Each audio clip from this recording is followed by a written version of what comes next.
Joining us live will be our cricket analyst in Sunil Gavaskar, live from Adelaide. Saimai, before I even dive into the match report and show our viewers the highlights, what would you make of India's performance on the third day? I know we spoke after day two and you said there is a slim chance, in fact no chance at all. Let's start looking at the next test match in Brisbane.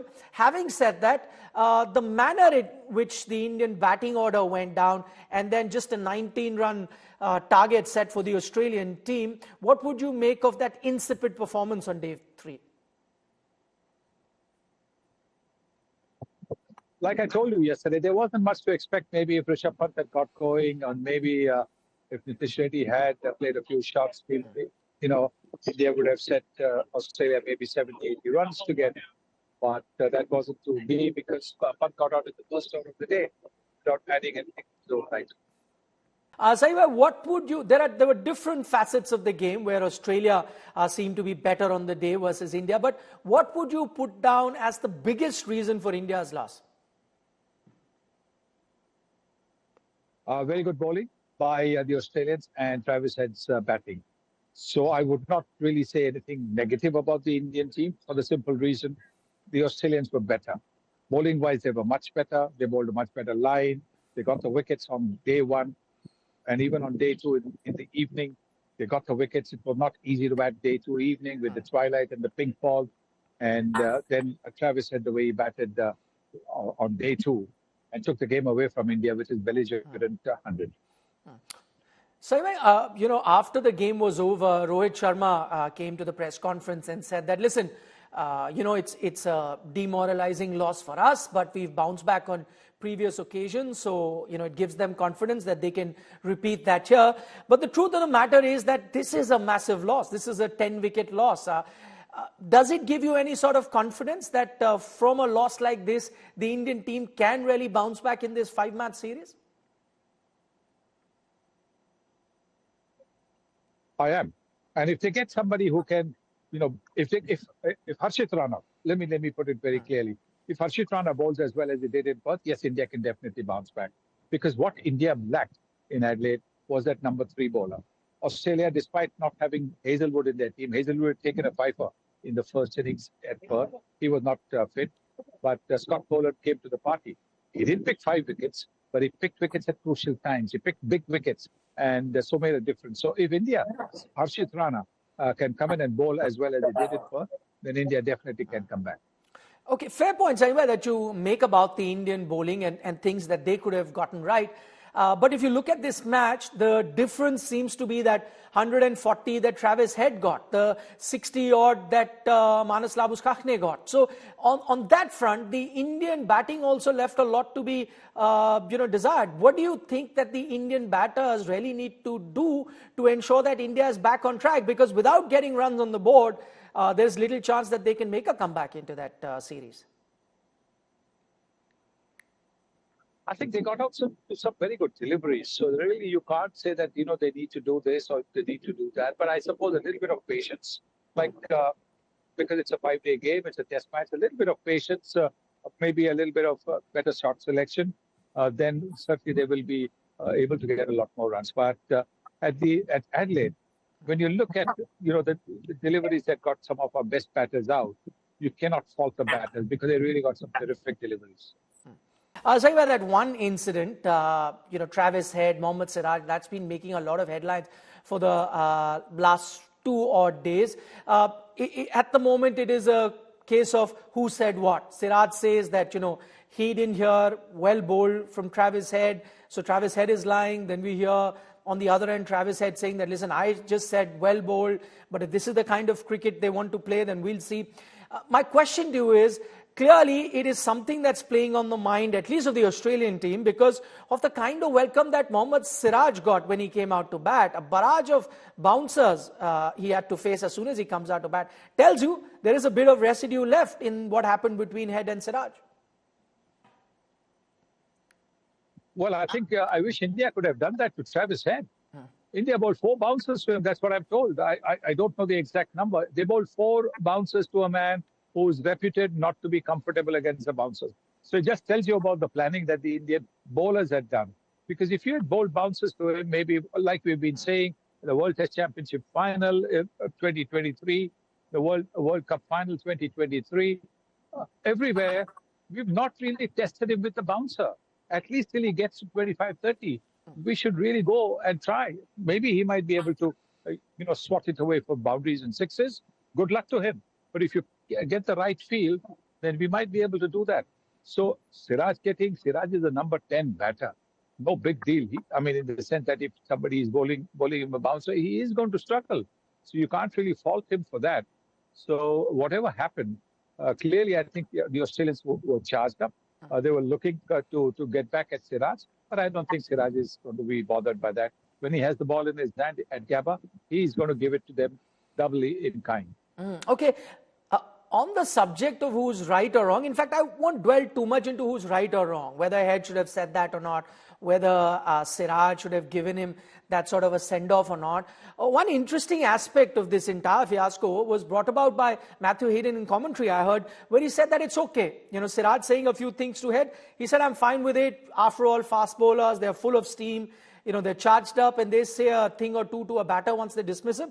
Absolutely fine. But what he found odd was that here's a batter who's got 140, a match-winning innings. But while he was walking off, there was no pat on the back by any Indian player. There was no cheering by it. He said that it's pretty common to see a lot of teams, Australia included, to applaud the opposition batter once he plays a good innings, once he's leaving the field. He didn't see that. What did you make of that, Sunny Bhai? Well, those days are gone. Those days of people applauding the opposition have long gone. I think it might have started towards the end of my career when it was thought by the captains that applauding an opposition was showing a bit of weakness. So clearly, I think those days are long gone. But on the whole, Saibhai, what do you think of this Head Siraj incident? What is a Border Gavaskar trophy without some spice? And that's the one thing that was missing in this series so far. Some good batting performances, some good bowling performances. That much needed spice, has that been added with what happened between Head and Siraj? And that, of course, has percolated down to the rest of the teams? Oh, definitely will be. Definitely will be. Because, look, I think Siraj is going to get a bit from the crowd everywhere he goes now. Because once the Australians identify somebody who's supposed to be the villain of the piece, then they'll get stuck into him. For England, it has been Stuart Broad when he travels. There have been front page articles encouraging the Australians to boo him when Stuart Broad, after that incident where he was caught in the slip but didn't walk. So yes, I think if the Australian side that Siraj is going to be the villain, so he'll have to face up with it. And it'll be important for the rest of the team to come and, come to his side and tell him, listen, you do your best. You go out and bowl the way you do. Okay. Saibhai, what's happened is happened. It's 1-1 at the end of the day. Yes, India may have lost, but still it's, at even keel, this series, lots to play for. And luckily for all the fans, it's still a 5-match series. So I'm going to look now to the next test match. That happens at the Gabba in Brisbane, which used to be a fortress at one point, but now India have won there. Looking at what is it that India can look to do in that game, starting with Rohit Sharma. He came out to bat in the middle order here, but we know that last few years he's been an opener. What would you like to see at the Gabba? Rohit go back to his opening? I think so. I think full marks to him for understanding that the partnership between KL Rahul and Jaiswal of a double century in the second innings at Perth necessitated that they should continue opening the batting and he should drop down the order.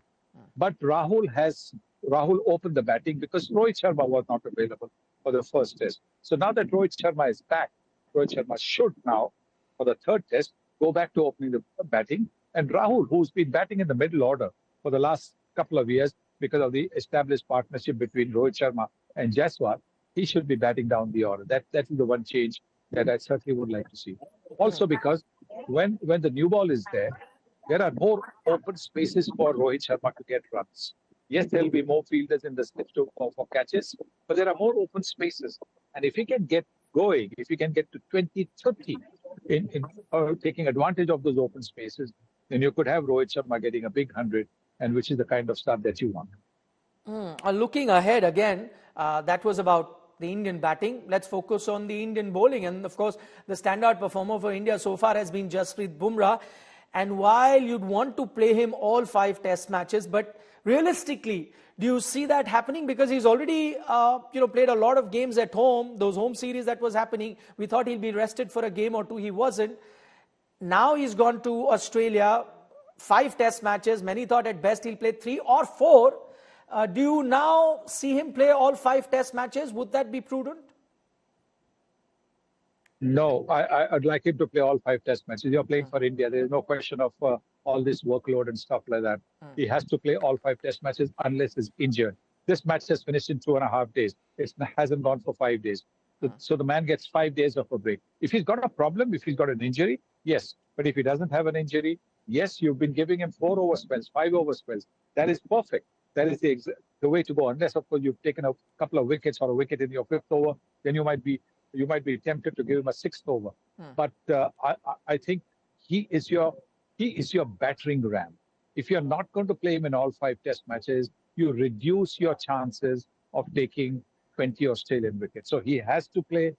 How he's used is up to the captain. He's got to be nursed in such a way that he is effective every time he comes into bowl. Finally, to wrap up this discussion, Saibhai, what do you make of just a pink ball test match overall? Because, after India's performance here, I was reading a lot of comments on social media. Many people are questioning, do we really need to play one pink ball test match in a 5-match series? If you want to play pink ball test cricket, have more matches or not have them at all. Australia is the only country that's playing a lot of it. It is not a common feature in all other countries. What is your take on pink ball test cricket per se? Is it good? Should it continue, or do you need to have a relook at this? What I think really is it should be played in cities where there's a busy corporate life. Where there's a busy corporate life, where, there are people working till 5:36 in the evening, everyone unable to come and watch the match. In cities like that, you should be playing one pink ball game, because then maybe around 5 o'clock or something, some people can come in. A lot of people actually can come in and get to watch about 4.5 hours of cricket. So that's what I think I would really like to see. But yes, 1 test match per series of 5 test matches, or even if there is a 4 test match series, 1 test match with the pink ball should be fine. Okay, Mr. Gavaskar, thank you so much for taking our time speaking to us on India today and putting into perspective India's loss in the Adelaide Test match.